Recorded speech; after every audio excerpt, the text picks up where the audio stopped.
Magandang hapon sa inyong lahat. Ako ay si Derek Ranger Ron K. Guyala, Section B. Ngayong Enero 29, 2026, ako ay maglalahad ng aking ginawang produkto mula sa pagre-resiklo ng mga patapong bagay. Isa-isahin ko rin sa inyo ang mga katangian ng materyales na aking ginamit kung paano nabuo ito.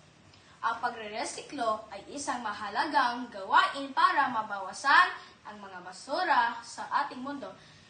Kaya tara na magsimula na tayo.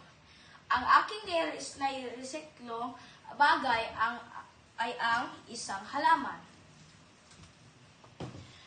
Ang mga ginamit kong mga materyales para mabuo ang produkto ito ay ang sumusunod: gunting at mga plastic na bute. Ang mga karaniwan ng bawat materyales na aking ginamit ay ang plastic ay makulay at makintab, pati na rin ang mga bute ay nababalungtot. Nakakatulong ang produktong ito sa ating komunidad para pakuha ng sariwang hangin.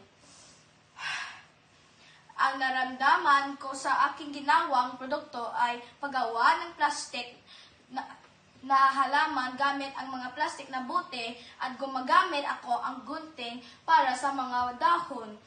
At pakiramdam ko ay nakakatulong ang produkto sa komunidad. Maraming salamat sa pakinig. Nawa may natutuhan kayo sa aking information. See you.